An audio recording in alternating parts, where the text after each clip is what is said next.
December 7, 1941, Pearl Harbor, Hawaii. The morning was quiet, almost impossibly so, the kind of Pacific stillness that lulls you into believing the world is at peace. And then, in 2 horrifying hours, that peace was obliterated. The attack was led by Admiral Yamamoto, who had managed to move his aircraft carriers to a scant 256 miles off the coast of Hawaii, while the United States military slumbered in blissful ignorance. The assault was sudden, it was deadly, and the losses were staggering. 2,338 people were killed. Over 1,000 of them died from just one bomb when it reached the ammunition magazine aboard the USS Arizona. An additional 1,144 men were wounded.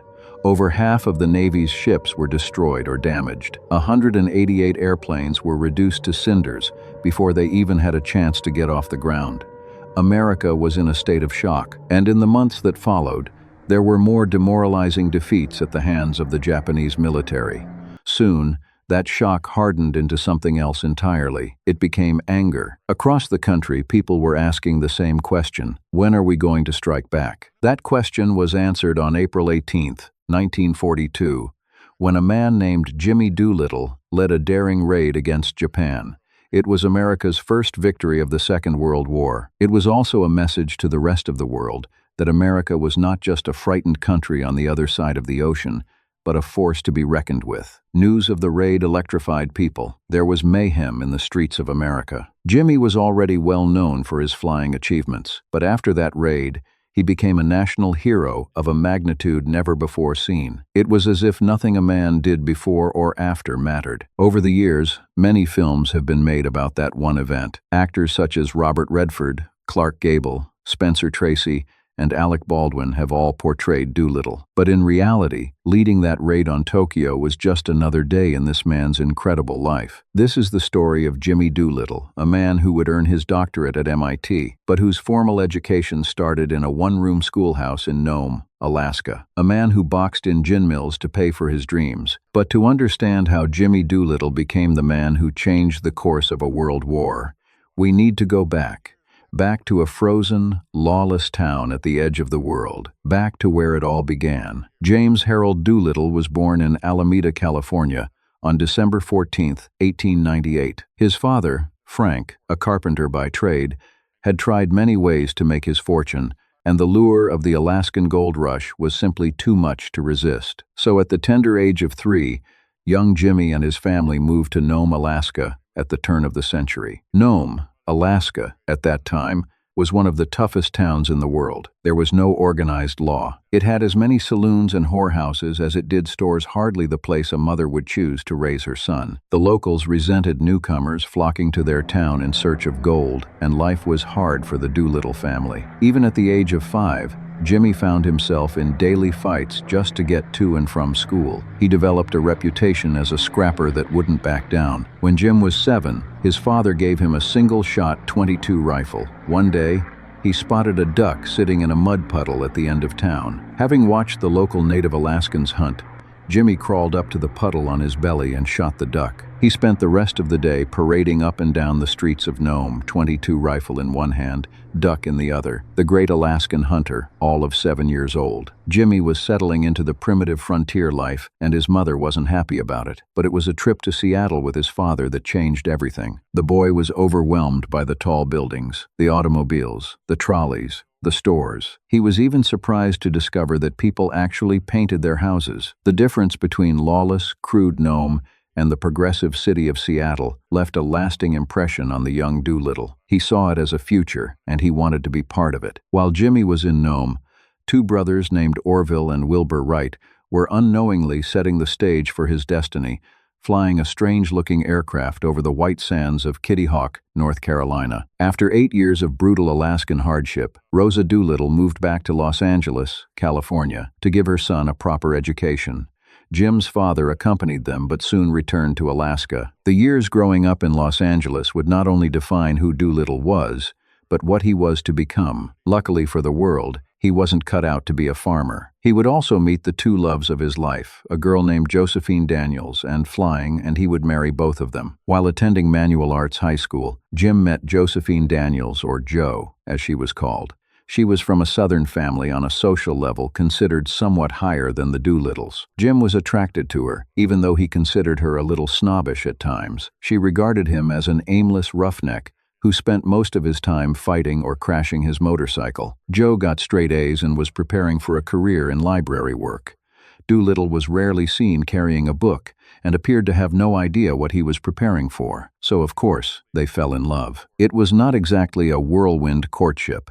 It would take Joe 7 years to say yes to marrying Jim. Jimmy's other love affair with flying started with an air show and a dog-eared copy of Popular Mechanics. From it, he built a full-scale glider, actually a hang glider with the pilot's feet serving as landing gear, with an 18-foot wingspan. Building it was easy for the mechanically minded Doolittle. Getting it into the air was another story entirely. The first attempt ended with a badly bruised body and a busted-up glider. After repairs, Jimmy tried another method, being towed by a truck. Picture this, Jimmy Doolittle racing madly behind a truck until the truck's speed exceeded his own, then being yanked off his feet and dragged along with his glider into a pile of rubble. Not quite the start you'd expect from someone who would go on to become the world's greatest flyer. But Jimmy was determined. He decided to install a motorcycle engine on a new glider. A storm destroyed it the night before he could test it. Jimmy took that as an omen and decided to put his flying career on hold. Years later, he learned that had he tested that motorized glider, it probably would have killed him. There was no money to spare in the Doolittle household, so Jimmy earned the cash to build his gliders by boxing in the gin mills of Los Angeles. He didn't want his mother to know how he was making the money, so he fought under an assumed name. If he won a fight, he received a gold watch which he promptly sold back to the promoter for $5. After graduating from Manual Arts High School, Doolittle spent a year at junior college, then went on to the University of California, where he studied mining engineering. At Cal, Jim became an outstanding gymnast and put his early fighting skills to work on the boxing team. He weighed 130 pounds. The lightweight and welterweight spots were filled, but they needed a middleweight that's 160 pounds. They were just fine with Doolittle. He'd already proven that if he could hit someone, he could knock them out, no matter how big they were. As a mining engineering student, he landed a summer job at the legendary Virginia City silver mines, the famous Comstock Lode, the largest silver strike in American history. To Jim, it was like Nome, Alaska, all over again. Most miners resented newcomers, especially college kids, but they would soon learn that Jim Doolittle was not your typical college kid. One day, he waded through scalding hot water to restart a pump and keep the mine from flooding. On another occasion, working at the 2,300-foot level, he was startled by the screams of miners and a runaway ore basket rocketing down a shaft, crashing 200 feet below when its cable snapped. Jimmy volunteered to be lowered into the airless shaft to retrieve the bodies of the dead men. Halfway down, his hat candle flickered out. He was running out of air. Other miners directed a fire hose down the shaft to try and get oxygen to the gasping Doolittle. Finally, a new cable was rigged, and Jimmy and the dead miners were pulled out. The college kid had become a rock-hard miner. In 1917, America joined the First World War, the war to end all wars. Doolittle did what most men were doing. He joined the Army, or to be more exact, the Army Reserve Signal Corps Aviation Section years later. It would become the Air Force. While patriotism was at a fever pitch across the land, Jimmy's reasoning was a little more realistic. He wanted to impress Joe Daniels' parents, who thought their daughter could do a lot better than a kid from the wrong side of the tracks who came visiting on a motorcycle. And of course, he wanted to be where the action was. Despite what her parents thought, Jimmy and Joe were married on Christmas Eve, 1917. Days later, he was called to active duty at Rockwell Field, San Diego, California. The plane Doolittle learned to fly on the Thomas Morse JN-4, or Jenny, as it was affectionately called, wasn't much to look at by today's standards. But to Jim, it was the most beautiful thing he'd ever seen. Soon, the world would learn that when James Harold Doolittle climbed into an airplane, anything could and did happen. It was no different on his very first flight. As Jim waited in his Jenny trainer to take off, two planes collided in midair and crashed on the runway directly in front of him. Jim and his instructor helped pull the dead and injured from the wreckage. The experience was enough to bring most young cadets to their knees. When the instructor asked if he was okay to continue with the lesson, Jim simply replied, "Of course, you bet." Jimmy was the original Iceman, and it was that Iceman's approach to flying that would keep him and many others alive in the years to come. After finishing flight training, he faced the realization that the Army was producing more pilots than airplanes. He was transferred to camps with no aircraft, where he painted barracks, collected trash, and performed maintenance. He studied engine repair in Ohio. And then came Gerstner Field in Lake Charles, Louisiana, known for its heat, mosquitoes, poor sanitation, and bumpy airstrip. But to Jim, it was heaven. It had airplanes. Not the Jennies he had learned on, but the newer, sleeker Thomas Morse S-4 Sea Scout,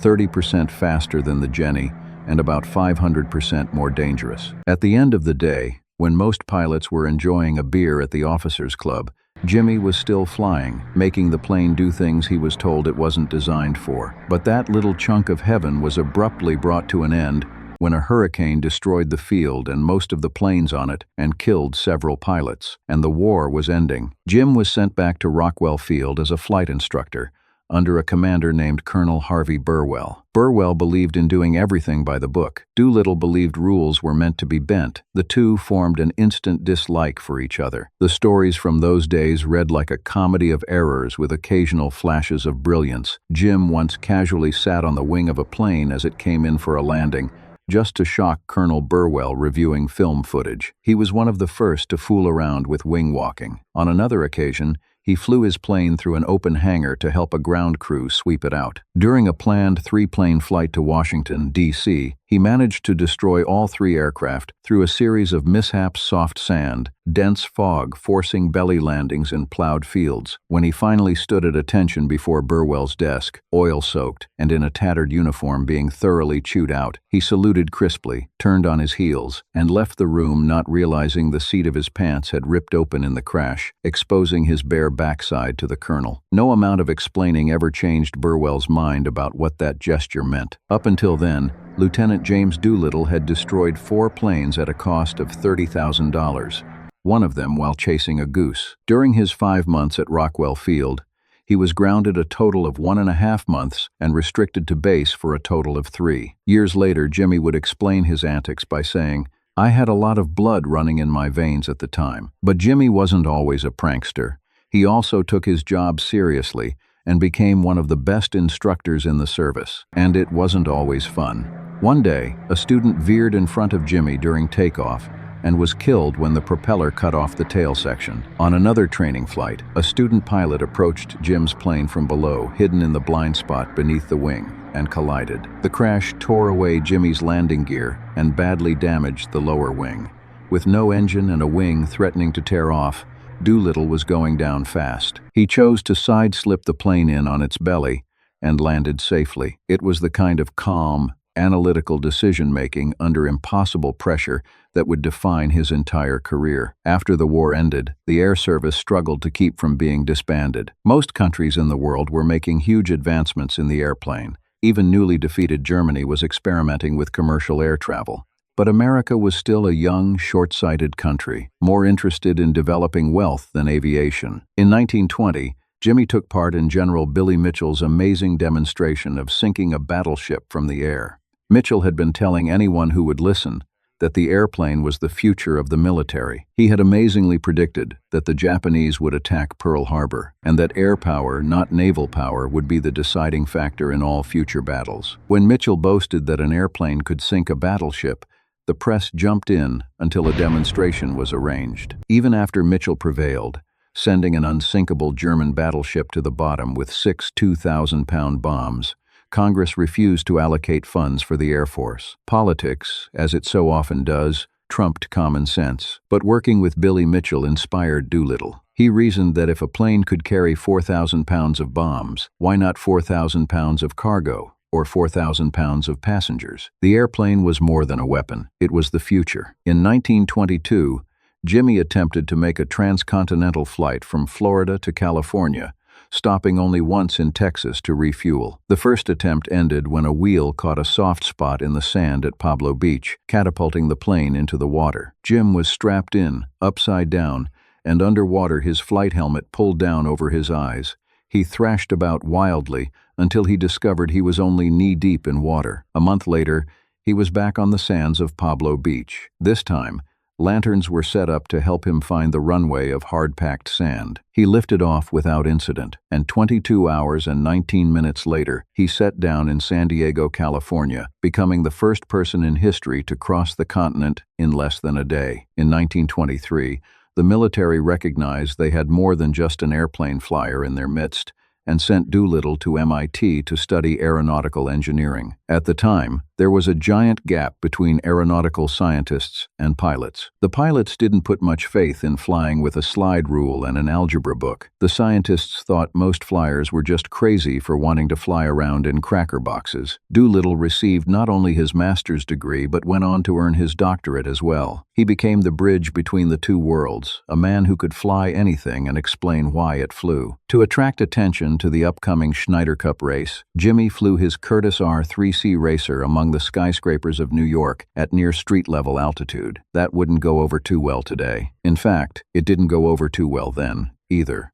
The next day, he set a new record of 232 miles per hour and won the race. If that speed record seems timid, consider that the overall average included slowing down to make 180-degree turns around pylons. And consider this: the top speed of the plane Doolittle had learned to fly in, only 6 years earlier, was a whopping 70 miles an hour wide open. Jimmy pulled out his old MIT slide rule to help win that race. He adjusted the pitch of the propeller to increase engine speed, and he designed a different angle to approach the pylons. The Navy wasn't overly thrilled that an Army pilot had beaten their best. When Jim returned to McCook Field, he was given a parade through downtown Dayton, Ohio. He was issued a Navy uniform, and his car was decorated to look like a ship. A sign on the side read, "Admiral Jimmy Doolittle." For some reason, the Navy didn't think that was very funny. 6 months later, he would be awarded the coveted Mackay Trophy as the outstanding flyer in the world. He would become the first person ever to win the Triple Crown of air racing, the Schneider, the Bendix, and the Thompson. In 1926, Jim made aviation history once more. On a test flight over Wright Field, Ohio,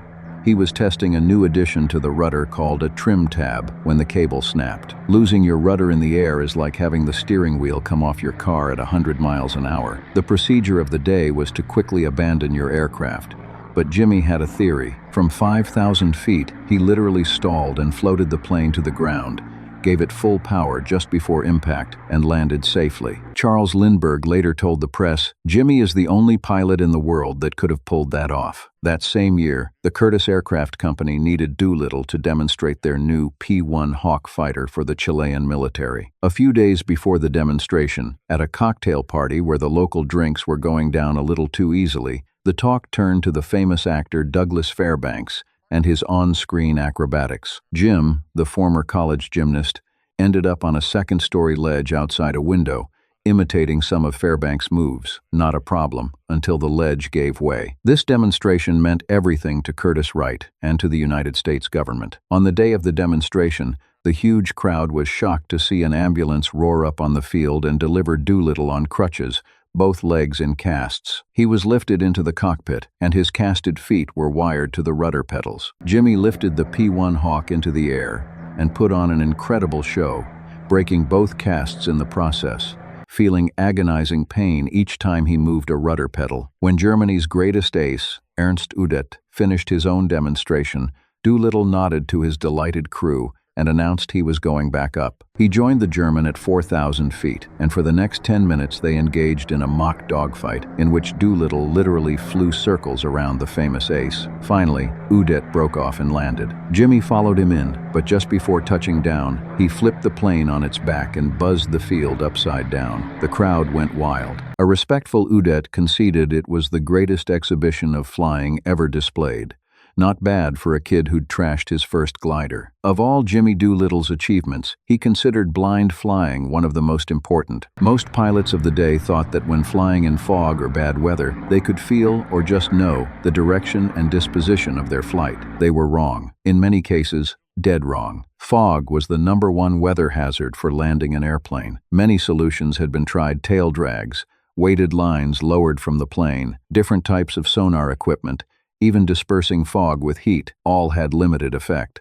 What was needed was a precision altimeter measuring distance from the aircraft to the ground, and a device that could give the correct attitude of the airplane, meaning the landing gear and the tail, had to be level with the ground. Coming in with a wing down would spell disaster. Working closely with the Guggenheim Flight Laboratory and using his scientific background, Jim helped design the instruments needed to navigate in bad weather. On September 24, 1929, at Mitchell Field, New York, a hood was fastened over the cockpit of his consolidated NY-2 biplane, and Jimmy Doolittle became the first person in history to take off, fly, and land using instruments only. Many of the instruments and concepts he helped design are still in use today. The outside loop was another feat that captured the world's imagination. In a conventional loop, the plane goes up and over, and the pilot is forced down into the seat. In the outside loop, the plane goes down and around, and the medical consensus held that blood vessels would burst and vital organs could be ripped loose from the body. Many flyers had attempted it. All had failed or died trying. Jimmy had studied the structural design of the Curtiss Hawk and was confident it would withstand the stress.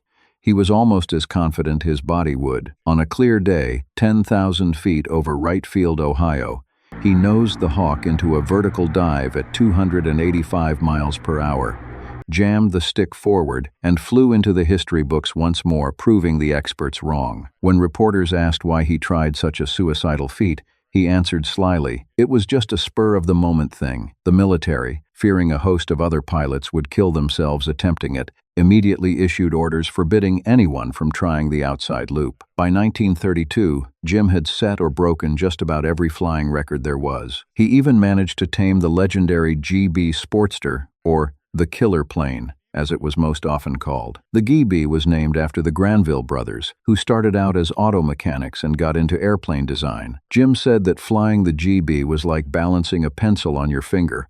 One lapse of concentration and it was gone. The plane had killed many flyers, including its own designer. Some considered it the most dangerous aircraft ever built. Doolittle won the Bendix speed race in it at a record 252 miles per hour, even lapping the competition. After setting the record, Jim simply said, "It flew like a bullet," a perfect description of a 1,400 horsepower engine designed to resemble an airplane. And then Jimmy abruptly quit racing. When asked why, he spoke of going to the well once too often, of never having known a racing pilot who died of old age. But it was more than that. Jim had learned that when he was racing the GB, the media would train cameras on his wife and children to capture their reaction if he crashed. In awe of all Doolittle's spills, thrills, and brushes with disaster, he considered the luckiest day of his life the day he met his wife, Jo. She brought stability and meaning into the life of a young, restless hellraiser. Doolittle had no doubt that without her support, he wouldn't have accomplished nearly what he did in life. She gave him two sons, Jim Jr., born October 2, 1920, and John, born June 29, 1922. Jo ran a flawless household, from managing the family budget to whipping up dinner for unexpected guests Jim might bring home. When Jim was away for extended periods, Jo stepped in as both mother and father without missing a beat, all while being ready to move halfway across the country on a day's notice, which the Doolittles did on a regular basis.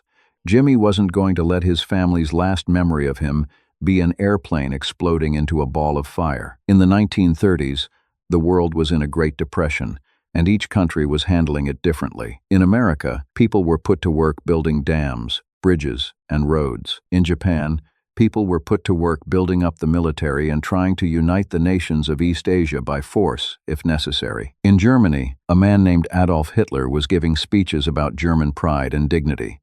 At the request of the government, Doolittle toured many countries in Europe and Asia. He was shocked not only by the buildup in their armies, but by the superiority of their aircraft. Based on what he saw, Jim was convinced war was on the horizon, and when it came, he was just as convinced it would be won in the air. The United States Air Force lagged far behind the progress of other countries. Jimmy was very vocal about the need to build up a proper Air Force. Luckily, President Roosevelt agreed. Jim took a leave from the military and worked closely with Shell Oil's aviation division. He convinced them to perfect 100-octane gasoline, which was quite a gamble on both their parts. The first gallon cost Shell $1 million.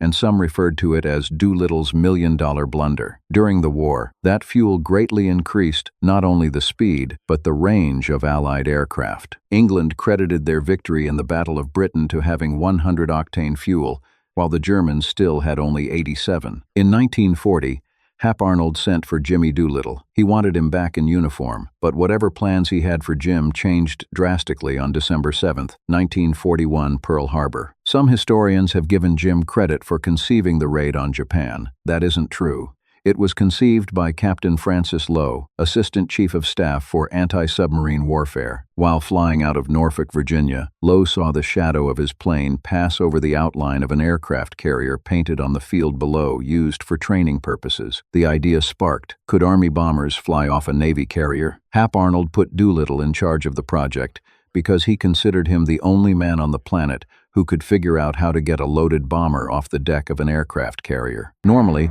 a B-25 required 2,000 feet to get airborne. Jim was given 500 feet to work with. Jim chose the untested B-25 for a very elementary reason: it was carrier-friendly, meaning it was the only bomber with a wingspan short enough to clear the command tower. The plane had to be completely modified. Extra fuel tanks made of rubber, a new bomb sight, so the secret Norden bomb sight wouldn't fall into enemy hands, broomsticks to replace some of the guns to lighten the load and hopefully fool enemy fighter planes from a distance, and the engines had to run better than a Swiss watch. The mission was top secret.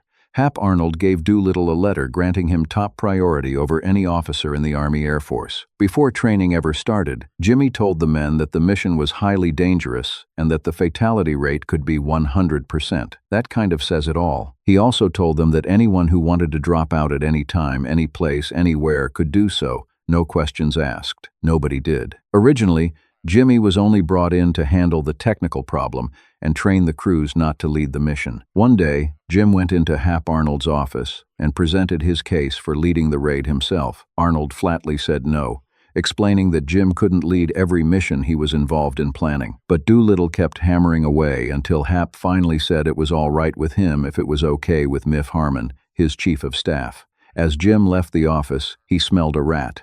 He sprinted down the hall and burst into Harmon's office, breathlessly explaining what Arnold had told him. Harmon, not wanting to override his boss's decision, shrugged and said, "Fine, Jim, you can lead the mission." As Jimmy was closing the door, he heard the phone ring, and then Harmon saying, "But Hap, I already gave him my permission." Hap Arnold had underestimated Jimmy Doolittle's foot speed. On April 1st, 1942, at Alameda Port, California, 16 of the original 24 bombers were loaded onto the aircraft carrier Hornet. The next day, they headed up the coast to San Francisco. Did the Japanese know something was up? Of course they did. They had spies, just as America did. But never in their wildest dreams did they think those bombers were going to be flown off the deck of that aircraft carrier. The original plan was to get within 400 miles of Japan before launching bomb-key military targets, then fly safely to prearranged locations in China. That didn't work. The Japanese, taking precautions against attack, had moved their picket line of patrol boats 900 miles off the coast, far out of range of carrier-based fighter planes. At 6:30 in the morning on Saturday, April 18, 1942, the general alarm sounded on the Hornet. They had been spotted by a patrol boat 823 miles off the coast of Japan. Another misconception about the raid is that Doolittle made the decision to launch. He didn't. The task force was under the command of Admiral William Bull Halsey. His immediate concern was the safety of his ships: 2 aircraft carriers, 4 cruisers, 8 destroyers, and 2 tankers. After the beating at Pearl Harbor, he couldn't risk losing carriers. At that distance from Japan, the chances of the raiders making it to China were slim. It was a difficult decision. At 6:32 in the morning, the order came: launch. The carrier Hornet was pitching badly in a rough sea. The winds were blowing at gale force proportions. Many of the crew doubted a B-25 could fly off that undulating deck in 40-knot winds. Doolittle was the first to go. When his plane roared down the runway and lifted into the air, the cheers could be heard above the storm. Jim would later describe his flight over Tokyo as routine. At the coast, he was met by 5 Japanese fighter planes but lost them through amazing evasive flying through the hills of Japan. Over the target, just as he was reassuring his crew that the flak was missing them by a mile, a burst rocked the plane, causing Flight Chief Sergeant Paul Leonard to comment, "Major, that was no mile." With the help of a tailwind, the planes did make it to the China coast. One plane flew to Russia due to mechanical problems. Because of bad weather, and with planes sputtering on their last gallons of gasoline, The crews were left with the choice of either bailing out or trying to crash land in the ocean. Doolittle let each plane's crew make their own decision. After 13 hours in the air and traveling 2,250 miles, Jim made the decision to abandon ship somewhere over the China coast, he hoped. After the crew had jumped, he put the plane on automatic pilot, shut off both fuel valves, double-checked that everyone was gone, adjusted his chute, and in his words, left the airplane. As Jimmy descended through the dark rain, he thought about his once shattered ankles and hoped for a landing that wouldn't damage them again. He more than got his wish. He suddenly landed in a rice paddy, sinking knee-deep in night soil, a polite name for human excrement. Later that night, seeking shelter from the chilling cold, Jimmy climbed into a large crate he came across on 2 sawhorses. It turned out to be a coffin, occupied by an elderly man. Spending the night with a dead man was not a problem for Jim. Trying to stay warm in the cold weather was. He survived the night, only to spend a nerve-wracking day with suspicious Chinese soldiers who thought he was a spy. Only after retrieving his parachute, which a farmer had snatched from the rice paddy, did the soldiers believe him. After a frantic week locating his scattered crew, Jim was taken to Chongqing, where he met with Generalissimo and Madame Chiang Kai-shek. Most of the crew survived. 11 raiders were killed or captured. 3 were executed by the Japanese. All the planes were lost. Jim felt he had failed. His first message to Hap Arnold simply said, "Mission accomplished. Bad weather over China. All planes lost." But he had no idea of the worldwide impact of the raid or what it did for the morale of the American people, who were literally celebrating in the streets. And he had no idea he would return to a hero's welcome and receive his country's highest award, the Congressional Medal of Honor. One day, soon after his return, Jimmy went into a drugstore to buy a tube of toothpaste, but he couldn't get it because he didn't have an empty tube to return a medal-saving measure of the day. He tried to buy several other items but was denied because of shortages. Finally, the clerk repeated a popular phrase of the time, "Don't you know there's a war on?" Jimmy just smiled and said, "Sorry, I've been away." But there were consequences to the raid that went far beyond heroism and headlines. In retaliation for the Chinese people helping the raiders over a 3-month period, the Japanese military systematically slaughtered 250,000 men, women, and children, 250,000 people. What military end that served has never been disclosed. There was also Seaman Robert Wall, who lost his arm when a wind surge pushed him into the propeller of the last B-25 as it prepared to launch. A search plane from the Hornet crashed at sea, claiming the lives of its pilot and radio man. And there was a young Chinese man named Tongsheng Liu who risked his life hiding raiders from Japanese soldiers. He would be made an honorary raider, and in 1947 he moved to the United States, where he became an aeronautical engineer. He retired in Monterey Park, California, and passed away at the age of 92. The Doolittle raid touched lives far beyond the men who flew the mission. When Eisenhower asked Hap Arnold to recommend someone to organize and lead the 12th Air Force during the invasion of North Africa, Arnold said Jim Doolittle. Ike met with Jim and then wired Arnold. Doolittle not acceptable. He still considered him too much of a hotshot pilot and not enough of an organization man. But Hap was persistent and finally won out. Jimmy chose Hoyt Vandenberg as his chief of staff. General George Patton was in charge of the ground forces. As a general, Jim led over 20 combat missions, always over heavily defended areas, at a time when most leaders were commanding safely behind the lines. Every time he led a mission, morale skyrocketed and losses went down. One night in England, Jimmy and famed flying ace Eddie Rickenbacker were watching from a hillside apartment as the Germans bombed London. A large piece of flak landed on the deck near them, and Rickenbacker commented, "A guy could get killed out here." Just then, a bomb exploded in the street in front of them, blowing them back through the glass doors of the apartment. Jim was bruised and battered, but his sense of humor was intact. As he lay on the floor, he managed a grin and said, "You know, Eddie, I think this is where we should have been in the first place." Jimmy had lost many friends during the war and had hardened himself to deal with it, but the loss of one man devastated him, Paul Leonard. Sergeant Paul Leonard, his flight chief from the Tokyo raid. When Doolittle was sure he had failed after the raid, Leonard had tried to cheer him up, saying that when they got back to the States, they'd not only make him a general but give him the Medal of Honor. Leonard had also told Jim that no matter where he went, he always wanted to be his flight chief. They had developed a special bond. One day, Jimmy and his chief of personnel, Jack Allard, flew to an airfield to meet a commander. Just after landing, the field came under attack, and they had to make a mad dash through an exploding ammunition dump. Jim returned to his plane to find it half covered in dirt and debris. Nearby, a group of men stood around a large bomb crater. Jim picked up the remains of a hand with a watch still on the wrist. The inscription read, "To Paul, with love." Paul Leonard had stayed in the plane long enough to shoot down a German fighter, then taken cover in a nearby ditch. The Germans had tried to bomb Doolittle's plane, but missed hitting the ditch instead. Jimmy turned on his heels and climbed into the dirt-covered plane, Jack Allard close behind.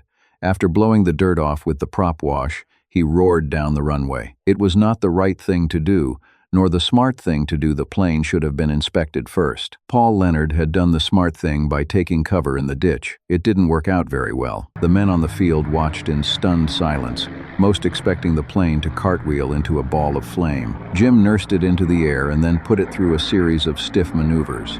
He finally grunted to a petrified but respectful Jack Allard.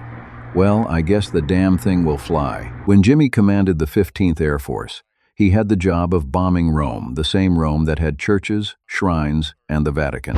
The rules of American warfare said you don't bomb the other side's religious sites, especially when their religion is the same as yours. The last plane on a bombing mission was called Tail End Charlie. It rarely made it through without taking a hit because the ground gunners had time to adjust their aim. Over Rome, Jimmy flew the Tail End Charlie spot himself because he wanted to make sure none of the churches were hit. And he wasn't even a churchgoer. After victory in North Africa, Doolittle was given command of the mighty 8th Air Force in Europe. His major enemy in England was the weather. 2 out of 3 days were unflyable. On his first airstrike, the weather turned bad shortly after launch. If the men had to return in those conditions, it could mean the loss of half of them. A recall would mean his first 8th Air Force mission was a failure. The lives of 6,000 flying personnel risked for nothing, and 1.5 million gallons of gasoline wasted. Jim watched and waited, then gave the order, recall. In 30 minutes, the weather changed, and the men returned to clear skies. A week later, the exact same thing happened. By now, most of the men in the 8th thought Doolittle had lost it, as did General Spaatz, the overall commander. Spaatz called him in and told him flat out, "Looks like you don't have the guts to run a big air force." Spaatz decided to tour Doolittle's air bases before making a decision about replacing him. As they flew from base to base, the weather was beautiful, but on the way back, it changed quickly, and they found themselves in dense fog extending all the way to the ground. Jim was forced to make a blind landing. They bounced and skidded to a halt, just feet from a stone wall that would have destroyed the plane and killed the 2 highest-ranking generals in England. The badly shaken Spaatz told Jimmy he was absolutely right in recalling those missions. Jimmy Doolittle became the first Air Force commander in history to conduct a large-scale attack without a single loss over 6,000 men, flying 800 bombers and 500 fighter planes. But running a big Air Force wasn't always about launching missions. One day, 2 women, a mother and her daughter, came to his office. They said they'd befriended one of his airmen, even loaning him their bicycle. Now he'd been transferred back to the States, and they were both pregnant. Jimmy assured them it was a very serious matter, and he'd have the airman brought back to deal with it. The women replied, "Oh no, we don't want to get him in trouble. We just want our bicycle back." One of the hardest decisions Jimmy made was to unleash the fighter planes to seek and destroy enemy aircraft, rather than escort bombers exclusively. The primary function of the fighters had always been to protect the bombers. The crews called them their little buddies. Doolittle felt that fighter planes were meant to be offensive weapons. The longer the Germans had planes in the air, the longer the war would last. Did it cost the lives of more bomber crews? Yes, but the real question was whether it saved more lives than it cost. Military historians, both German and American, estimate that Doolittle's handling of the 8th Air Force shortened the war by as much as a year. On June 6, 1944, Operation Overlord was launched, the code name for the Normandy invasion. 156,000 Allied troops from the United States, Britain, and Canada stormed ashore the beaches of Normandy. One of the greatest fears over the landing beaches was enemy planes. There was nowhere to run and nowhere to hide. But the 8th Air Force had so thoroughly bombed fuel dumps, ammunition depots, and airfields that the Germans couldn't get a single plane in the air. When reports from the beaches were slow in coming and mostly inaccurate, Jimmy climbed into a P-38 Lightning and, with a wingman, headed for the landing beaches to see for himself. He spotted a hole in the clouds, zipped through it, and returned to give General Eisenhower the first eyewitness account of the invasion. Eisenhower was grateful for the information but horrified at the thought of one of his top generals buzzing beaches in a fighter plane. He reminded Jim that he could easily have been shot down by his own troops, and that he needed a commander of the 8th Air Force more than a hotshot pilot. Jim told him the reason he took a P-38 was because it was the most recognizable plane in the service. He didn't want to get shot down either. He also spoke of seeing landing craft, taking direct hits and bodies flying through the air. It was surreal. In the last days of the European War, Jimmy put together the biggest air mission in history, 3,008 planes in one armada. Consider this. When Doolittle first joined the service, there were 55 airplanes in the entire United States. That effort literally brought the German war machine to a halt. When the war in Europe was over, Jim was sent to Okinawa in the Pacific to join General Douglas MacArthur. MacArthur was well known for his outspoken opinions and enormous ego. Jim was still carrying the label of a hotshot pilot, and he was determined to keep a low profile and let MacArthur have the glory. All Doolittle wanted was for the war to be over, but any long-range plans came to an abrupt halt on August 6, 1945. What had started nearly 4 years earlier with hundreds of bombs, bullets, and airplanes ended with just one bomb equaling 20,000 tons of TNT.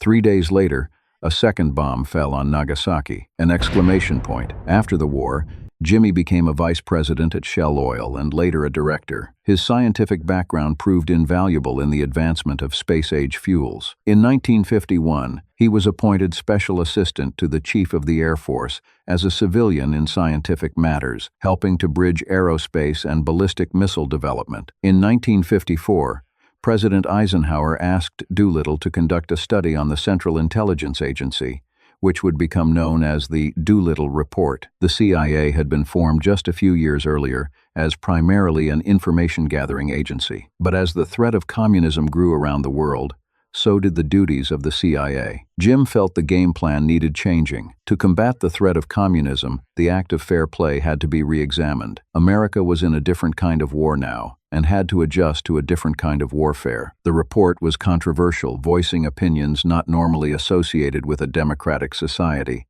Jim's 2 sons followed in their father's footsteps and became flyers. Jim Jr. served in the Pacific in a medium bomber squadron and also as a bomber pilot with the 9th Air Force, where he was awarded the Distinguished Flying Cross. He served in Korea as a fighter pilot and later as a test pilot at Edwards Air Force Base. John Doolittle attended West Point, was a veteran of the Korean War, and served as a bomber pilot in Vietnam. In 1958, tragedy struck the Doolittle family.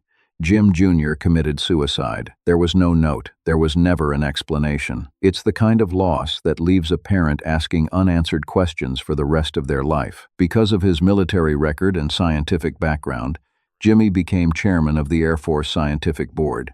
He had the rare ability to bring both sides, scientists and warriors, together. From 1955 to 1965, he was a member of the President's Advisory Board on Foreign Intelligence. He was offered the job of heading up the National Aeronautics and Space Administration, NASA. He declined. That wasn't the only distinction Jim turned down. The city of Los Angeles wanted to name LAX after him. He declined that offer too, saying that most airports were named after deceased people, and he wasn't quite ready to make that sacrifice yet. In 1985, Congress promoted James Harold Doolittle to the rank of full General 4 stars. President Ronald Reagan and Senator Barry Goldwater had the honor of pinning those stars on his shoulders. In North Africa, in 1943, it had been decided to establish a yearly reunion for the Doolittle Raiders. The first official reunion was held in Miami, Florida, in 1945. The citizens of Tucson, Arizona had presented Doolittle with 80 silver goblets in a display case, one for each raider on the mission, which he in turn gave to the Air Force Academy for safekeeping. Each year, the raiders toasted the men who died on the raid and members who had passed away during the year. The deceased men's goblets were turned upside down in the display case. Their names had been inscribed on the goblets twice, right side up and upside down, so they could always be read. In 1993, Jim Doolittle's silver goblet was turned over. He passed away on September 27th at Pebble Beach, California. He was 96 years old. He was buried at Arlington National Cemetery, next to his wife, Jo. Among the awards and medals America bestowed on Jimmy Doolittle, the Horatio Alger Award, the Presidential Medal of Freedom, 2 Air Medals, 2 Distinguished Service Medals, 3 Distinguished Flying Crosses, the Bronze Star, the Silver Star, and the Medal of Honor. The countries of Great Britain, France, China, Bolivia, Belgium, Poland, and Ecuador all decorated Jimmy Doolittle with their highest awards. One of Jim's simplest philosophies, after all the speeches, words of wisdom, and advice he gave throughout his life was this: lead by example, not by words. He is the only person in the history of the United States to be awarded both its highest military honor, the Medal of Honor, and its highest civilian honor, the Medal of Freedom. Now that's leading by example. In September of 1939, when Britain declared war on Germany, Bomber Command possessed just 53 squadrons. Of these, only 33 were considered fully operational, and 10 of those were immediately dispatched to France to accompany the British Expeditionary Force, leaving barely 24 squadrons to defend and strike from the British Isles. The aircraft these squadrons flew were a generation behind what modern warfare demanded. Blenheims, Hamptons, Wellingtons, Whitleys, and ferry battles, all of them at least 6 years old in concept, designed in an era when the theory of strategic bombing was still largely untested. When air war was still the stuff of speculation and peacetime exercises, they were slow, they were underarmed, their bomb loads were modest, and their range was limited. With little more than 300 first-line bombers based in Britain, Bomber Command was clearly incapable of pursuing any true bombing offensive against Germany. But there was a deeper problem than numbers and machines. There was a theory, a belief that had been enshrined in RAF doctrine throughout the 1930s, that the bomber would always get through, that tightly formed groups of bombers, flying in daylight, could defend themselves against fighter attack with their own defensive armament, that they could find their targets, bomb them accurately, and return home without the need for fighter escort. It was a theory born of peacetime optimism, and it was about to be destroyed by the reality of war. Throughout the winter months of 1939 to 40, RAF bombers were dispatched in tiny formations on what were termed armed reconnaissance sorties. The young crews, maintaining the tight formations advocated by the bomber hierarchy, ventured over the North Sea and into German airspace with a confidence that was tragically misplaced. They were quickly disillusioned about their defensive capabilities. The disastrous results of these early raids revealed the inadequacy of the unescorted bomber theory with brutal clarity. German fighters, principally the Messerschmitt 109, tore into the slow-moving British formations with devastating efficiency. Bomber after bomber was shot from the sky. The losses were not just heavy, they were unsustainable. On some raids, a third or more of the attacking force failed to return. The young crews, many of them barely out of training, learned the hardest possible lesson, that the theories they had been taught were wrong, and that the price of being wrong in war was death. The disastrous results forced the RAF to restrict its bombing to night raids in future. Under cover of darkness, the bombers had a better chance of surviving, but darkness brought its own problems. Finding a target in daylight was difficult enough. Finding one at night, over blacked-out enemy territory, with only a compass and the stars for guidance, was a challenge that would take years and thousands of lives to master. And yet, even in those dark early months, Bomber Command was laying the foundations for what would eventually become the most sustained and devastating aerial campaign in history. Lessons were being learned. New tactics were being developed, and somewhere in the factories of Britain, the aircraft that would transform the bombing war were already taking shape on the drawing boards and the assembly lines. The question was whether Bomber Command could survive long enough to use them. The crews who flew those early missions carried a burden that went beyond the physical dangers of combat. They were pioneers in a form of warfare that had never been attempted on this scale. Everything was new. Everything was uncertain. The navigation techniques they used were primitive dead reckoning, compass bearings, and whatever landmarks they could identify through gaps in the cloud. On a clear night, with a full moon, they might be able to follow a river or a coastline to their target. On a cloudy night, they were essentially flying blind, trusting their calculations and hoping they were somewhere close to where they needed to be. The cold was another enemy. At altitude, and the constant vibration of the engines, hour after hour, drained the energy and concentration of even the most experienced crews. And always, there was the knowledge that they might not come back. Every briefing room, every dispersal hut, every crew room on every bomber station had its empty chairs, the places where friends had sat yesterday, friends who had not returned, friends whose names would be spoken quietly and then, gradually, not spoken at all. The turnover was relentless. New faces appeared, old faces vanished, and the war went on. On the 16th and 17th of December, 1940, in what was possibly their last significant raid of that year, RAF Bomber Command marked a new and controversial departure in the air war. The aiming point for the 134 aircraft dispatched that night was not any industrial area or individual building. It was the very center of the town of Mannheim. This was a reprisal raid carried out in direct retaliation for the bombing of Coventry and other British towns, and it represented a fundamental shift in policy. Until now, Bomber Command had officially been targeting military and industrial objectives. Mannheim was different. This was the first purely urban attack, the largest number of British bombers sent to date against a single target, with the explicit aim of hitting the town itself. The first 14 Wellingtons were sent in carrying incendiary bombs, their mission to set the town alight and mark the target with fire. The rest of the bomber force followed the glare of the flames, dropping their high explosives into the glow below. At a cost of only 3 aircraft lost and 4 more that crashed on return, the force destroyed 476 buildings, killed 47 people, and made a further 12,166 homeless. The tactic of using fire as a marker had proven its worth. It would become a cornerstone of Bomber Command's strategy. 1941 opened for Bomber Command with a raid on the very first day of the year. More than 100 aircraft took off to bomb the Focke-Wulf aircraft factory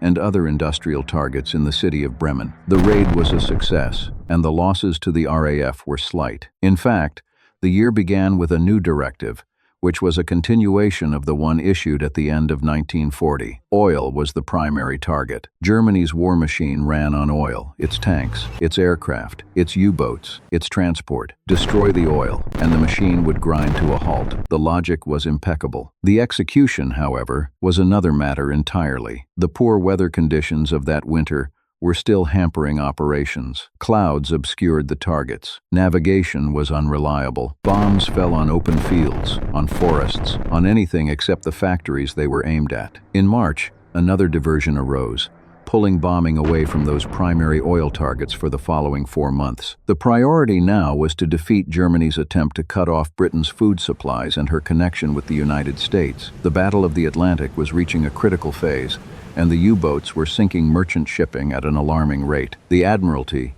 absorbed almost entirely in its campaign against the German submarines threatening Britain's lifelines, pleaded strongly for bomber squadrons to be employed against the U-boat bases and especially the German capital ships, Scharnhorst, Gneisenau, and Prinz Eugen, which were based at Brest. By mid-March of 1941, 17 new squadrons had been added to the force, and even more importantly, the first of the new type of heavy bombers were trickling into service. These were the aircraft that the designers had been working on since before the war. Bigger, faster, capable of carrying heavier bomb loads over greater distances. They were still arriving in small numbers, but they represented the future. The high-capacity bomb, known as the HC, made its debut when, on March the 31st, 2 4,000-pound HC bombs were dropped on Emden by specially modified Wellingtons. These enormous weapons, each weighing nearly 2 tons, were a quantum leap from the modest bombs of the early war. They were complemented by an increasing variety of incendiary bombs, often fitted with explosive charges that would scatter burning material over a wide area. But the raid on Bremen, on the 27th to 28th of June, revealed a disturbing new development in the enemy's defenses. German night fighters were now operating in large numbers. The result was the highest number of bombers lost in a night raid so far, 14 aircraft out of a force of 108. The night sky over Germany, which had offered relative safety compared to the lethal daylight, was becoming a killing ground of its own. By July, the air staff was free to return to a strategic bombing campaign. It was clear that the earlier campaign against oil installations had caused little damage and no major effect on production. In a directive issued on the 9th of July, 1941, Bomber Command was ordered to dislocate the German transportation system, isolating industrial regions and preventing the movement of war materials to the front. In November, a 105 Squadron received its first example of a revolutionary new aircraft, the de Havilland Mosquito, an all-wood bomber of extraordinary speed and versatility. It was the harbinger of a host of Mosquito variants that were to become a major factor in the strategic bombing offensive against Germany. Fast enough to outrun most fighters, agile enough to fly at low level or at great altitude, the Mosquito would prove to be one of the most adaptable and effective aircraft of the entire war. A momentous turning point for Bomber Command came on February the 20th, 1942, when a new commander took up his appointment.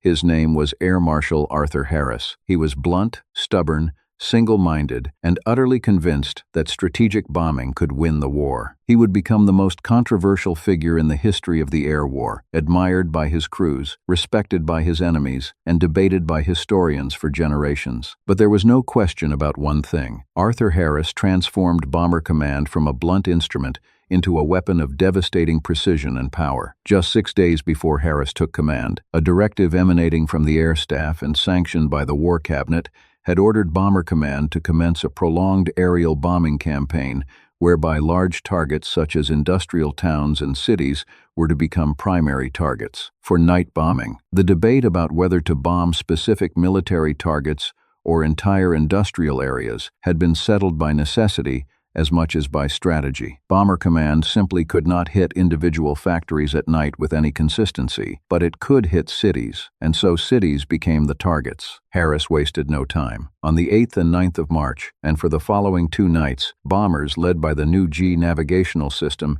hit the town of Essen. G proved itself as an excellent navigational aid, but the crews found it was not precise enough for the blind bombing of specific targets. On the 13th and 14th of March, after a raid on Kiel, Harris turned to another of his 4 major targets, the city of Cologne. Cologne was hit by 135 aircraft, which managed to start 237 fires, destroy several factories, and damage over 1,500 houses. But Essen remained the #1 target home to the vast Krupp armaments works, the industrial heart of the German war machine. Over the next 2 weeks, Harris made 5 more attempts to hit it. Each time, the industrial haze that hung over the Ruhr Valley, combined with the limitations of available navigation technology, made accurate bombing almost impossible. Harris was learning that determination alone was not enough. He needed better tools, better tactics, and above all, more aircraft. And then came the night that changed everything. On the night of the 30th and 31st of May, 1942, a total of 1,046 bombers took off in 2 waves from airfields throughout the east of England. Their destination was Cologne. They were preceded by 88 aircraft on intruder and diversionary sorties to confuse the German defenses. It was an audacious gamble. Harris had scraped together every aircraft he could find, not just frontline bombers, but training aircraft, reserve aircraft, anything that could carry a bomb and fly to Germany. He was staking everything on a single, massive blow. Never before had the German night fighters been offered such a golden opportunity. Over 1,000 bombers streaming across the North Sea in a concentrated river of aircraft, but no fighters came. Hitler, against the advice of his commanders, had made another of his costly mistakes. He had forbidden the Luftwaffe to attack the RAF over British soil. Had he not given this order, this raid could not only have been the first 1,000-bomber raid, but also the last and possibly the costliest raid ever for Bomber Command. The first of the bombers were spotted on German radar as they passed over the Dutch coast. There was surprisingly little resistance from the night fighters, although there was considerable flak. The bombers converged on the center of the city. They came in and bombed at a rate of 1 aircraft every 6 seconds. Incendiaries crashed downward, splashing brilliant white as they hit the ground. For the bombers still coming in, the red glare below was like daylight. The people of Cologne were now finding a bitter meaning in the words of propaganda minister Dr. Goebbels, "We are all in the front line now." The bomber stream turned for home, leaving behind a city that was burning from end to end. The fires were visible from the Dutch coast, a dull orange glow on the southern horizon that the returning crews could see for over 100 miles. Below them, Cologne was wrapped in a shroud of smoke and flame that rose thousands of feet into the night sky. 13,000 homes had been destroyed. 45,000 people were now homeless. 1,500 factories were obliterated beyond repair, and 630 more were seriously damaged. In a single night, Bomber Command had inflicted more damage on one city than it had achieved in the previous 2 years of bombing combined. Harris had proved his point. The era of the 1,000-bomber raid had begun. Harris had achieved his prime objectives and received approval for the future massive expansion of the force. This night marked a turning point for Bomber Command, the moment it transformed from a struggling, under-equipped force into a strategic weapon that could reshape the landscape of war. In August of 1942, a new formation of huge significance came into being when the Pathfinder Force was inaugurated. Its purpose was succinct and vital: to spearhead main bombing sorties and locate and mark the target accurately before the main bomber stream arrived. The Pathfinders were the elite of Bomber Command, the best navigators, the most experienced crews, flying the most capable aircraft. Their job was to find the target in the darkness, drop colored marker flares to illuminate it, and then guide the hundreds of following bombers onto the aiming point. It was a concept born of painful experience. Raid after raid had shown that the majority of bomber crews, flying in darkness over hostile territory, simply could not find their targets. Post-raid reconnaissance photographs had revealed the humiliating truth. Bombs were falling miles from their intended aiming points, sometimes in open countryside, sometimes on the wrong town entirely. A report commissioned in 1941, known as the Butt Report, had delivered the devastating conclusion that only 1 in 3 aircraft that claimed to have attacked their target had actually dropped bombs within 5 miles of it. In the vast industrial landscape of the Ruhr, that could mean the difference between hitting a factory and hitting a field. The Pathfinder Force was the answer to this damning revelation, a dedicated group of specialists whose sole purpose was to ensure that the main force's bombs fell where they were supposed to. As 1942 drew to a close, Harris now had a force that was considerably stronger than the one he had inherited 10 months earlier. The Cologne raid had proved that accuracy in hitting the target had increased by 30%. New aircraft, new navigation aids, new tactics, and the growing experience of the crews were all contributing to a force that was becoming more effective with every passing month. Lancasters, led by Pathfinders, found and attacked with some success Dusseldorf, Duisburg, and Essen, targets that had frustrated Bomber Command for years. A total of 43 major raids were mounted between March and June of 1943. The Ruhr, Germany's industrial heartland, was being systematically pounded. The last blows of the Ruhr campaign came on the 25th and 26th of July, when Harris sent 705 aircraft to bomb Essen, and the final raid on the 30th and 31st of July, when a force of 273 aircraft hit the town of Remscheid, a Ruhr town not previously attacked. 4/5 of the built-up area was destroyed, and over 100 factories and commercial buildings were put out of action.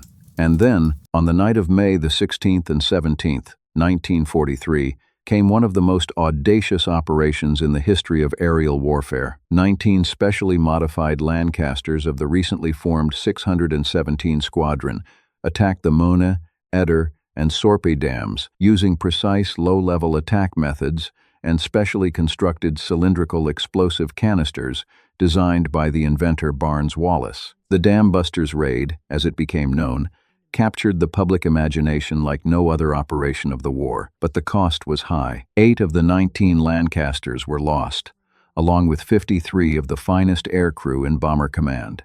It was a ratio of losses that would have been unsustainable in a prolonged campaign, but as a single spectacular blow against the German war machine, it was without equal. By the summer of 1943, Bomber Command had been joined in its offensives by the B-17S and B-24S of the United States Army Air Force's 8th Air Force. The Americans concentrated on daylight sorties, flying in tight box formations that bristled with defensive machine guns, believing, as the RAF had once believed, that heavily armed bombers could defend themselves in daylight. Initially, this approach forced them to suffer a high casualty rate. The German fighters, experienced and aggressive, exploited every weakness in the American formations. But these heavy daylight raids complemented Harris's nightly onslaught. Germany was now being bombed around the clock by the Americans during the day, and by the British at night. There was no respite. This combined bomber offensive was authorized by a fresh directive from the Combined Chiefs of Staff named Point Blank,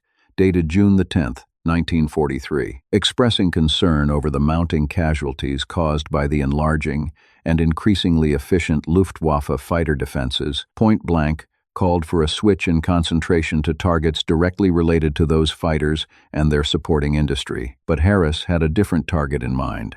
As the second most important city of Germany, Hamburg offered great possibilities for area destruction. In 1943, Hamburg was the largest port in Europe and Germany's second largest city, with a population of around 1 million. It was a sprawling metropolis of docks and warehouses, factories and shipyards, residential districts and commercial centers, and it was about to experience something the world had never seen before. 80 miles from the German coast, the night fighters, guided to their targets by ground controllers who could no longer distinguish real bombers from strips of tinfoil, groped helplessly through the night. Window had paralyzed the German air defense system at a stroke. The effect was immediate and devastating. Bomber losses over Hamburg were dramatically lower than they would otherwise have been. All but 63 of the 791 aircraft dropped 2,277 tons of high explosive and incendiary bombs into the built-up areas of the city and port. The destruction was immense, but it was only the beginning, for the fires that had started with the incendiary devices did not burn out. They grew, they fed on themselves. Hamburg experienced the world's first firestorm. The weather had been very hot and dry, which caused the timber-framed buildings to burn with ferocious ease. The individual fires from thousands of incendiary bombs spread and joined together,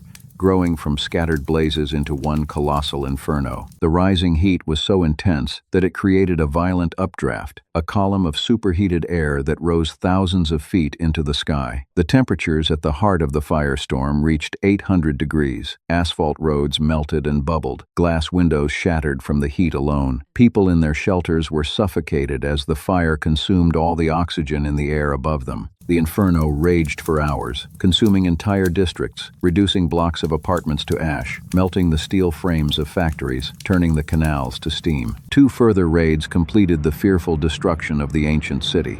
The Battle of Hamburg was one of the most concentrated and successful series of operations undertaken by Bomber Command. In terms of destruction, the results were unprecedented in the history of aerial warfare. The scale of what happened at Hamburg sent shockwaves through the German leadership. Albert Speer, Hitler's Minister of Armaments, later stated that 6 more attacks on that scale against other major German cities would have brought the German war effort to a complete halt. The industrial output of Hamburg was devastated. Shipyards that had been producing U-boats were reduced to twisted metal. Refineries that had been processing oil were flattened. The city's population, traumatized beyond anything they had ever experienced, fled in their hundreds of thousands, streaming out along the roads in a mass exodus that overwhelmed the surrounding towns and villages. For the crews of Bomber Command, Hamburg was a vindication. It proved that strategic bombing could inflict damage on a scale that genuinely threatened Germany's ability to wage war. In the summer of 1943, with the outcome of the war still very much in doubt, the priority was to keep bombing, and that was exactly what Harris intended to do. Harris's next objective was Berlin, the big city, as it was known by the bomber crews. Harris believed that if he could destroy Berlin, he could end the war. It was a claim that would prove to be overly optimistic, but the campaign he launched against the German capital was nonetheless one of the most sustained and brutal aerial offensives of the war. Beginning on November the 18th and 19th, 1943, a total of 16 major raids were sent against Berlin. The German capital was a vast target, one of the largest cities in Europe, spread over hundreds of square miles, heavily defended by flak batteries and night fighters, and far deeper into German territory than Hamburg or the Ruhr cities. The crews who flew to Berlin faced the longest, most dangerous flights of the war, hours over hostile territory, through belts of searchlights and flak, hunted by night fighters that had grown increasingly sophisticated in their tactics. These raids devastated over 2,000 acres of Berlin, killed nearly 6,000 inhabitants, and rendered 1.5 million Germans homeless. The government district was hit, factories were destroyed, railway yards were torn apart, residential districts were reduced to rubble, but Berlin was simply too vast, too spread out, and too heavily defended to be destroyed the way Hamburg had been. The firestorm conditions that had consumed Hamburg could not be replicated in Berlin's wider streets and more modern construction. The cost to Bomber Command was not light. 492 bombers and their crews were listed as missing during the Berlin campaign. Each of those aircraft carried a crew of 7 men. The mathematics of loss were relentless and merciless. Nearly 3,500 young men killed, captured, or missing in action during a single campaign against a single city. It was a price that tested even Harris's iron resolve. For the crews who flew to Berlin night after night, the experience was a descent into a particular kind of hell. The route took them deep into Germany, across hundreds of miles of enemy territory defended by the most sophisticated air defenses in the world. The German night fighter force had evolved from a handful of improvised units into a highly effective killing machine, equipped with airborne radar and guided by a network of ground controllers who tracked the bomber stream with deadly accuracy. The flak over Berlin itself was the heaviest in Germany. Hundreds of anti-aircraft guns ringed the city. The searchlights probed the sky in their dozens, sweeping back and forth, hunting for victims. The men who survived a full tour of 30 operations over Berlin considered themselves among the luckiest people alive. Statistically, they probably were. The point-blank plan, which had begun in early 1943, culminated in late February of 1944 in one of the most intense periods of bombing in the entire war. For 6 days and nights, Bomber Command and the United States 8th Air Force combined in what became known as the Big Week, dropping 16,506 tons of bombs on Germany. The targets were the aircraft factories, the engine plants, and the assembly lines that were producing the fighters that defended the Reich. The Big Week was a turning point in the air war over Europe. The combined weight of British night bombing and American daylight precision attacks inflicted severe damage on the German aircraft industry. But more importantly, the air battles fought during the Big Week drew the Luftwaffe's fighters into combat, where they were destroyed in large numbers. Germany could replace aircraft. It could not so easily replace the experienced pilots who flew them. In preparation for Operation Overlord, the Allied invasion of Normandy, a new directive came for Bomber Command in the spring of 1944. This was known as the Transportation Plan. Knowing how dependent the German armies were on the railways for moving troops, tanks, ammunition, and supplies, this was a plan for a major assault on the rail transport systems of Western Europe. The aim was to create a railway void between Western Germany and the French coast, so that when the invasion came, the Germans would be unable to rush reinforcements to the beachheads. This task was split between Bomber Command and the 8th Air Force. In all, from the opening assault until the final D-Day blow on the 2nd and 3rd of June,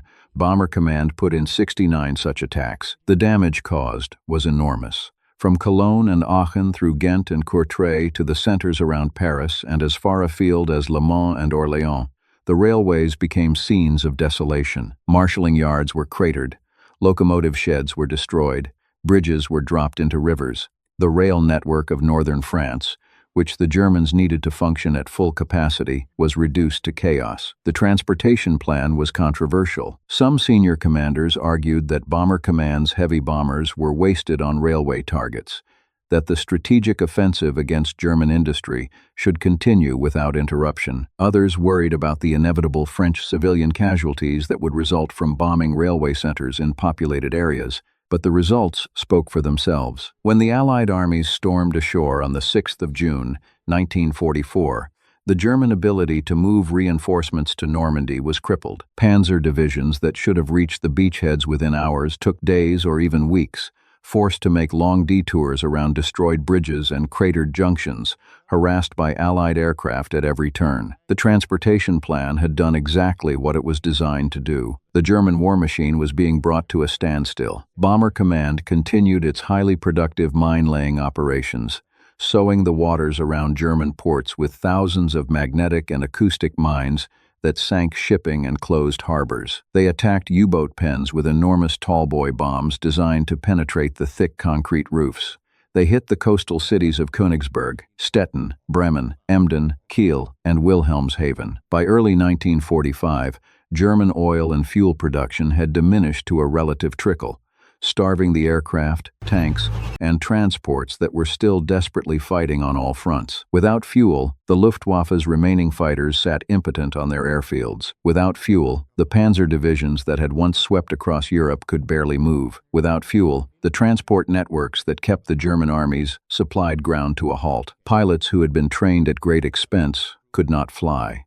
Tanks that had been manufactured with enormous effort could not fight. The lifeblood of the German war machine was draining away, drop by drop, raid by raid, and there was nothing the German high command could do to stop it. Harris continued to adhere to his personal conviction of area bombing of large industrial objectives, but even he acknowledged that the oil campaign was producing results that exceeded anything area bombing had achieved. The combination of the two approaches, area bombing to destroy industrial capacity and morale, precision attacks on oil to starve the war machine of fuel, created a cumulative effect that was, by early 1945, bringing Germany to its knees. Harris continued to adhere to his personal conviction of area bombing of large industrial objectives, but a new military situation was emerging. The successful Russian offensive, which had begun in mid-January of 1945, was driving westward through Poland and Silesia at a pace that astonished both sides. As the Russians advanced,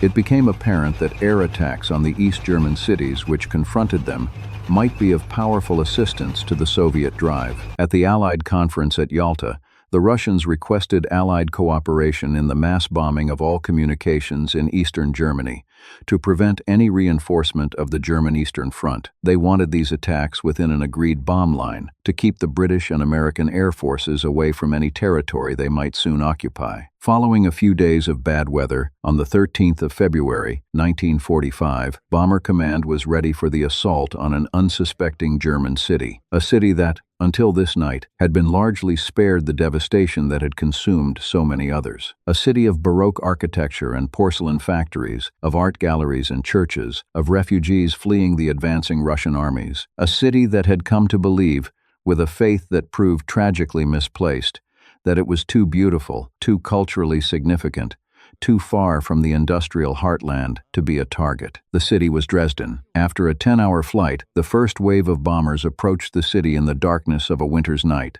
The city below was ill-prepared for its fate. Its anti-aircraft defenses were minimal. Its fire services were not equipped for a major raid. The resulting fires could be seen from a distance of 80 kilometers. As at Hamburg, the incendiaries created a firestorm that consumed entire districts. The city, packed with refugees who had fled westward from the Russian advance, was a tinderbox. The narrow medieval streets and timber-framed buildings fed the flames, and the firestorm generated its own terrible winds, drawing oxygen from the shelters below and replacing it with smoke and carbon monoxide. Many people had died in the shelters under the crushing weight of fallen masonry. Many more were trapped, but the rescue workers could not reach them in time, and hundreds perished from asphyxiation. In the days that followed, the photographs from Dresden circled the world: the ruined Frauenkirche, the blackened skeleton of the city center, the long lines of corpses laid out in the streets for identification. For the first time, serious questions were being asked not just by the enemy, but by the Allied press and public about whether the strategic bombing campaign had crossed a line, whether the destruction of a city of such cultural significance, so late in a war that was clearly already won, could be justified by any military logic. Even Churchill, who had been one of the strongest advocates of strategic bombing throughout the war, distanced himself from Dresden in its aftermath. The moral reckoning that the bombing campaign had been deferring for years had finally arrived, and it would cast a shadow over the legacy of Bomber Command that persists to this day. The bombing of Dresden ignited a debate that has never been resolved. Was it militarily justified? Was it a legitimate attack on a transportation hub through which German reinforcements were flowing to the Eastern Front? Or was it an act of wanton destruction against a city of no significant military value, filled with refugees and civilians? What is beyond dispute is the scale of what Bomber Command achieved over the course of the war, and the price it paid. From those first, fumbling raids of 1939, when a handful of obsolete aircraft ventured tentatively over the North Sea, to the 1,000-bomber raids over Cologne and the firestorms over Hamburg and Dresden, Bomber Command underwent a transformation without parallel in military history. The force that Arthur Harris commanded by 1945 bore almost no resemblance to the one that had existed when war broke out. The small formations of 30 or 40 aircraft had given way to streams of 1,000 or more. The crude, inaccurate bombing of 1940 had evolved into the sophisticated Pathfinder-led, marker-guided attacks of 1944. The strategic bombing offensive against Germany, remains one of the most debated aspects of the Second World War. Its proponents argue that it diverted enormous German resources into air defense. Thousands of anti-aircraft guns that could have been used on the Eastern Front, hundreds of fighter aircraft that could have opposed the Allied armies, millions of man-hours devoted to repair and civil defense rather than war production. They argue that the destruction of oil production, transportation networks, and industrial capacity shortened the war by months, perhaps years, and saved countless lives on all sides. Its critics point to the civilian casualties, the hundreds of thousands of German men, women, and children who died under the bombs. They point to cities like Dresden and Hamburg, where the destruction seemed to go far beyond any military necessity. They argue that the resources devoted to strategic bombing might have been better used elsewhere, and that the campaign's moral cost was too high, in a place that offers comfort to no one. What cannot be disputed is the courage of the men who flew the missions. Night after night, they climbed into their Lancasters and Halifaxes and Mosquitoes and flew into the darkness, knowing that the odds were against them, knowing that on any given night, the searchlights might find them, the flak might hit them, the night fighters might catch them. They flew in freezing temperatures at 20,000 feet, in unpressurized cabins, wearing oxygen masks, watching for the telltale exhaust flame of a night fighter closing from behind. Many of them were barely out of their teens. They came from Britain, from Canada, from Australia, from New Zealand, from South Africa, from the Caribbean, from every corner of the Commonwealth and beyond. They volunteered for the most dangerous job in the Allied forces, and nearly half of them did not come home.